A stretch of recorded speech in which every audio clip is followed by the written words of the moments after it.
Excellence, Monsieur le Président, le document est prêt. Merci de le recevoir des mains de Monsieur le Premier ministre.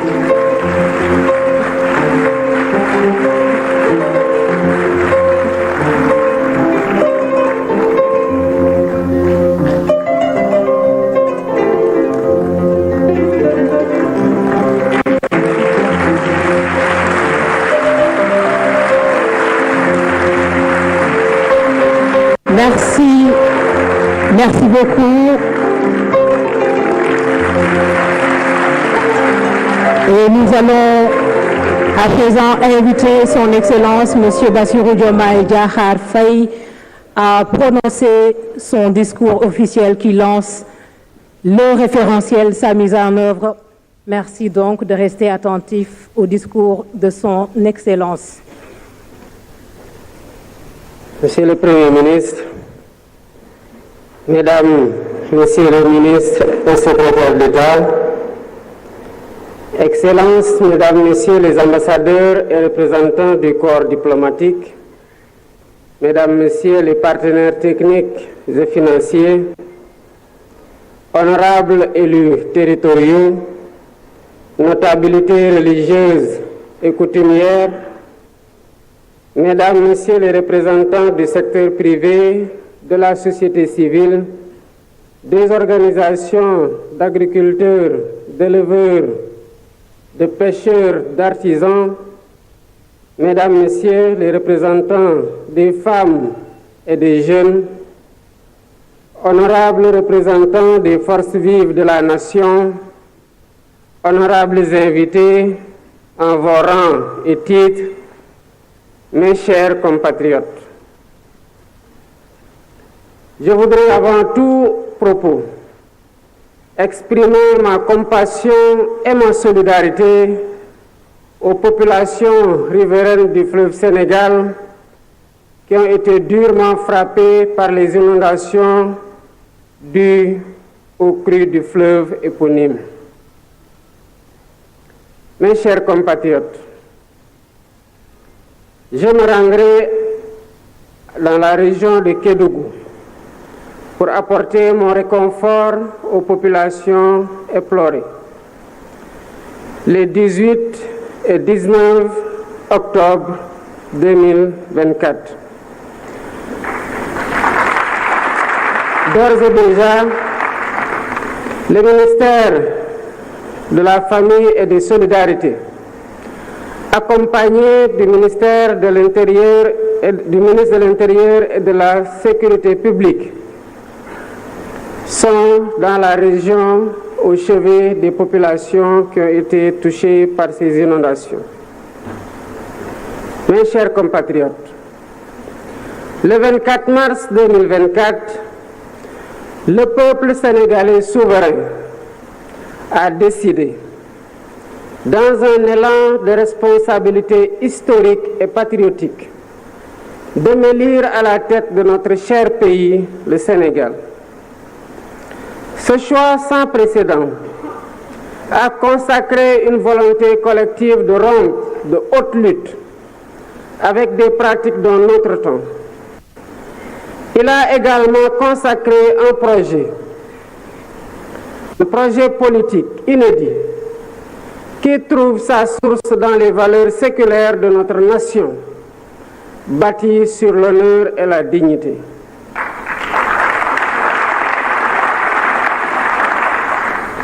Pour rappel, lors de ma prestation de serment le 2 avril 2024, je m'engageais devant vous à mobiliser les Sénégalais d'ici et de la diaspora autour d'un projet national fédérateur orienté vers un futur serein. Dans ce sillage, j'ai impulsé la gouvernance publique autour du Djoub, Djoubal et Djoubanti,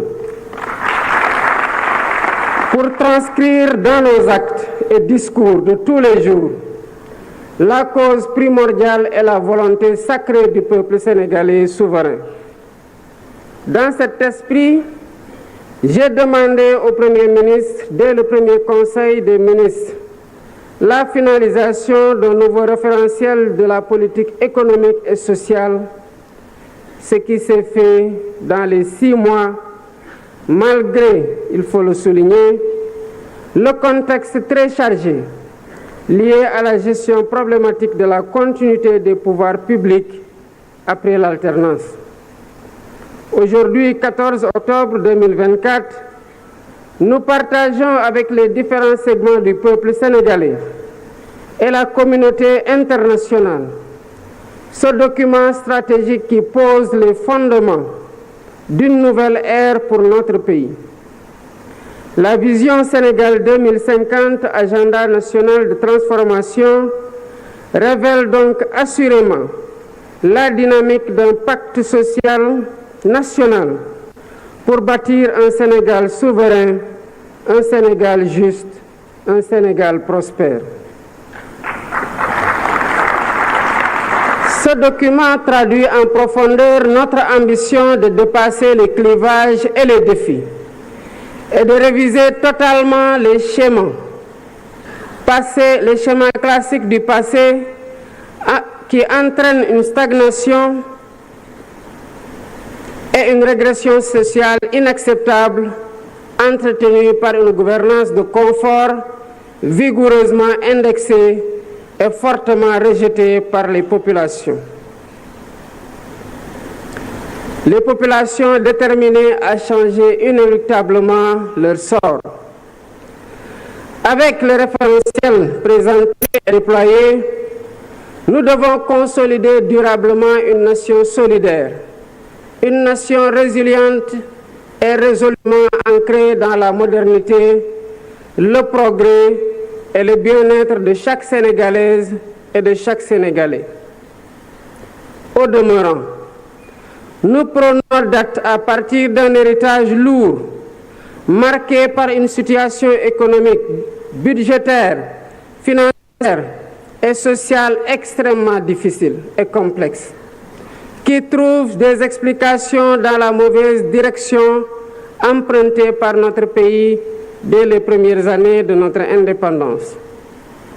Mesdames et messieurs, notre économie extravertie a été neutralisée par un modèle d'exploitation des matières premières sans valorisation ni transformation locale notable, laissant notre secteur privé national trop faible, une industrie en miniature et nos jeunes talents en quête d'opportunités désespérées, souvent poussés à chercher un avenir ailleurs.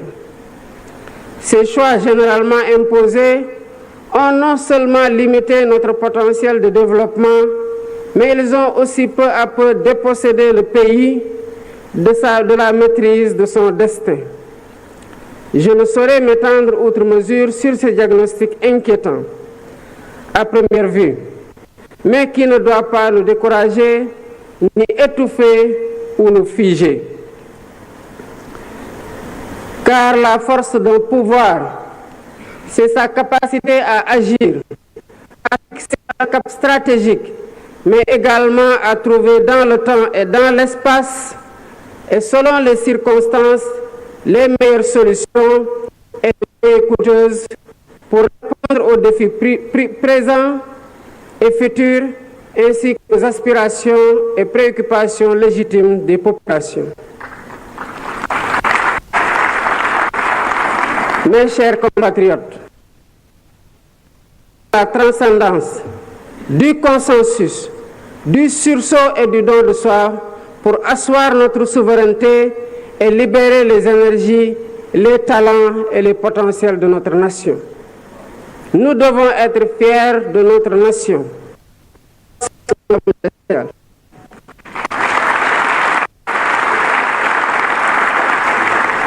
Nous sommes le Sénégal, un pays de courage. Nous sommes le Sénégal, un pays de résilience. Nous sommes le Sénégal, un pays de solidarité face à l'épreuve. Voilà pourquoi nous devons faire notre introspection individuelle et collective pour reprendre avec confiance notre destin en main et mettre notre Sénégal sur une trajectoire d'exigence, d'espérance, de performance et de progrès.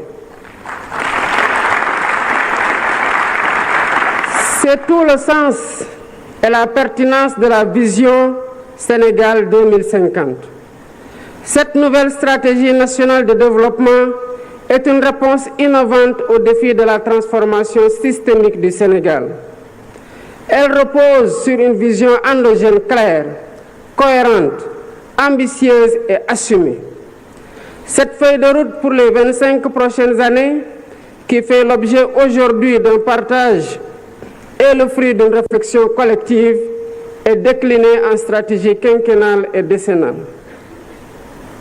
Elle permettra d'ajuster et d'optimiser nos actions et efforts en temps réel.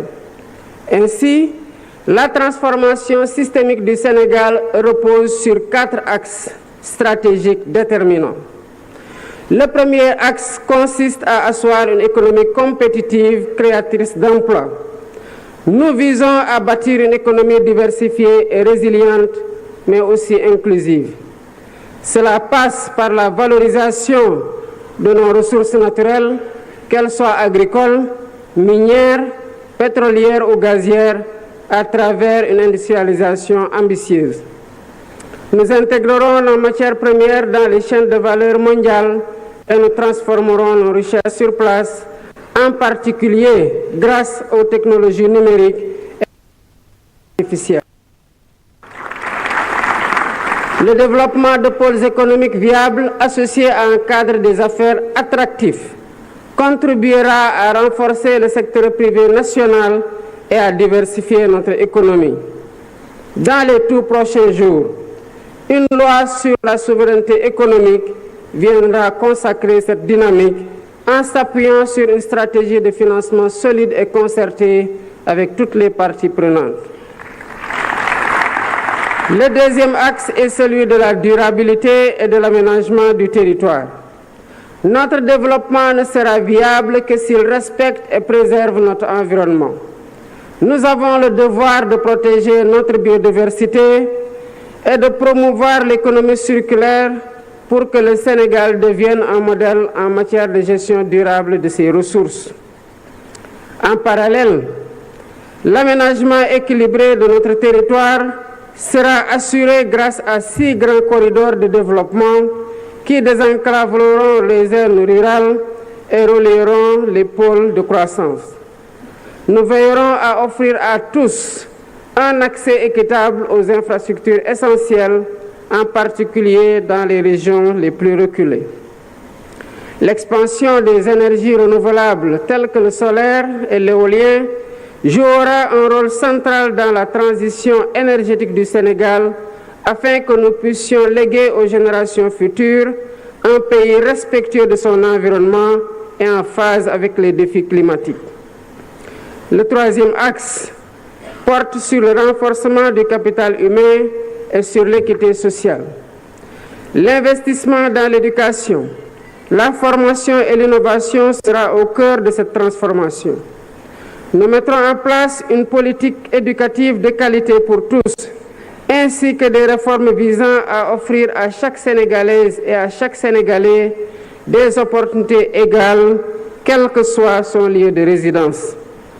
La réforme foncière permettra une répartition des terres, tandis que le système de santé sera modernisé pour garantir à tous un accès équitable à des soins de qualité, en particulier dans les zones rurales. En outre, un système national d'assurance maladie sera instauré pour protéger chaque citoyen des aléas économiques et sociaux, réduisant ainsi les inégalités. Le Sénégal de 2050 sera porté par une jeunesse compétente, dynamique et préparée pour aux défis du monde moderne.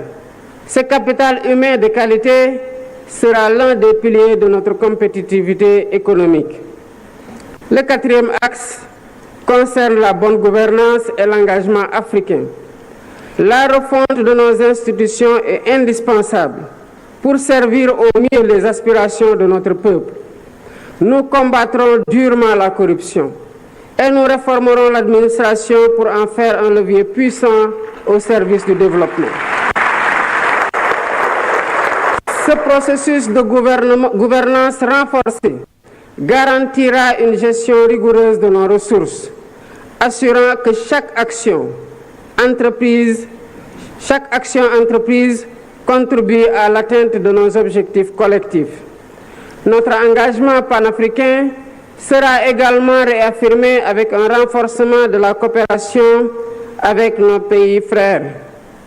Convaincu que l'avenir de notre continent repose sur l'intégration régionale et la solidarité, le Sénégal jouera un rôle leader sur le plan africain, notamment dans les domaines de la sécurité, de l'innovation technologique et de la gouvernance démocratique. Ensemble, avec les pays frères de la sous-région, nous œuvrerons pour une Afrique unie, souveraine et prospère, capable de relever les défis communs et de se positionner comme un acteur majeur sur la scène internationale. Mesdames et Messieurs, cet agenda de transformation qui va préciser dans ses déclinaisons temporelles le chiffrage des programmes et projets symbolise le redressement du pays et l'accélération de son développement endogène et durable porté par des territoires attractifs et compétitifs car accompagnés par l'État selon le principe de subsidiarité. Cet agenda d'espoir et de mobilisation ne se limite pas à des mesures économiques. Il illustre surtout la volonté de renforcer la cohésion nationale, de réduire les inégalités et de garantir à chaque citoyen une place dans le Sénégal du futur qui se dessine et que nous bâtissons avec détermination. Il s'agit d'un projet collectif au-delà des clivages politiques qui appelle l'engagement de chaque Sénégalaise et de chaque Sénégalais. D'où mon attachement particulier à son appropriation, à son enrichissement et à sa vulgarisation par une communication adaptée auprès de toutes les forces vives de la nation.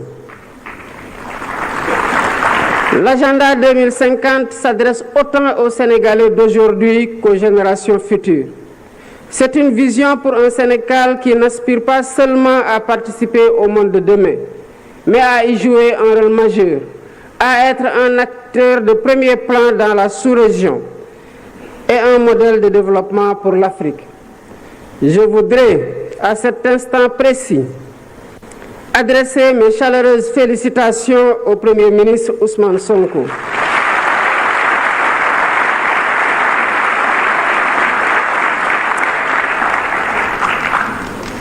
Il a mené de main de maître avec l'ensemble du gouvernement, les services de l'État et les experts nationaux du public et du privé associés ce travail de conception exceptionnel d'une rare pertinence qui démontre la qualité du capital humain national.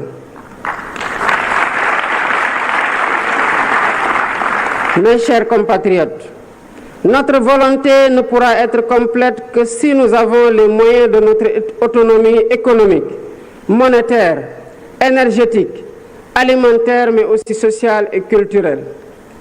Le chemin que nous empruntons est exigeant, mais il est le seul à même de garantir notre succès durable.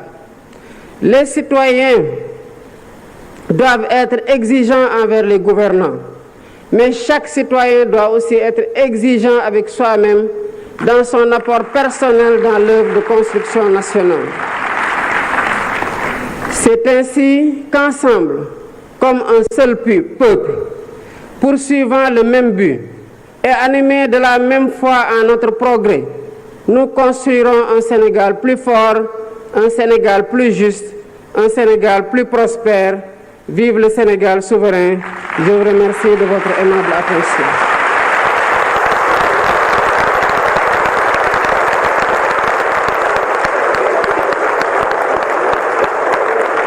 Vous venez de le voir sur ces images, le chef de l'État Bassirou Diomaye Diakhar Faye qui vient de prononcer son discours à l'occasion justement du lancement du référentiel Sénégal 2050. Beaucoup de points ont été